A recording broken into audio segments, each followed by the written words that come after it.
5 மணிக்கு எழுந்தேன்ப்பா. எழுந்து நான் ஃபேஸ் வாஷ் பண்ணிட்டு, சாமிய கும்பிட்டு, நேத்து நாள் நல்லா இருந்ததுக்கு ஒரு நன்றிய சொல்லிட்டு, இந்த நாள் நல்லா இருக்கணும்னு ஒரு வேண்டுதல வச்சுட்டு நேரா கிச்சனுக்கு தான் வந்தேன். கிச்சனுக்கு வந்தோனே பையனுக்கு லஞ்ச் செய்யலான்னு சொல்லிட்டு, ஃப்ரைட் ரைஸ் தான்ப்பா பண்ணேன். கேரட், பீன்ஸ் போட்டு ஃப்ரைட் ரைஸ் பண்ணிட்டு, எக் ஃப்ரை பண்ணியாச்சு. பையன் ஆஃபீஸ்க்கு நான் இந்த லஞ்ச் தான்ப்பா இன்னைக்கு பேக் பண்ணி குடுத்தேன். அதுக்கப்புறம் சாமானையும் தேய்ச்சாச்சு. பொண்ணு லேட்டா எழுந்து வந்தா. அதனால லஞ்ச் பாக்ஸ் வீடியோ எடுக்க முடியல. அதுக்கப்புறம் எனக்கும் அவளுக்கும் இஞ்சி டீ போட்டு எடுத்துட்டு வந்து குடிச்சிட்டு இருந்தோம். அப்படியே சோட்டுக்கு முகலாம் தொடச்சு, கை கால்லாம் தொடச்சு விட்டுருந்தேன்ப்பா. அதுக்கப்புறம் கொஞ்ச நேரம் அவங்கள விளையாட விட்டேன்.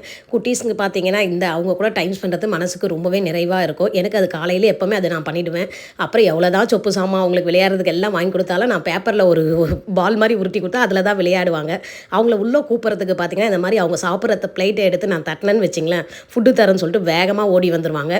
காலையில் சாப்பிட்றதுக்கு அவங்களுக்கு கிரேவி தான்ப்பா நம்ம கொடுப்போம். அது விரும்பி சாப்பிடுவாங்க. அதுக்கப்புறம் இவங்களை கொடுத்த பிறகு தான் நாங்களே டிஃபன் சாப்பிட்ணும். அது வரைக்கும் எங்களை விட மாட்டாங்க. கொடுத்தோடனே அவங்க அமைதியாக சாப்பிட்டுட்டு படுத்துடுவாங்க.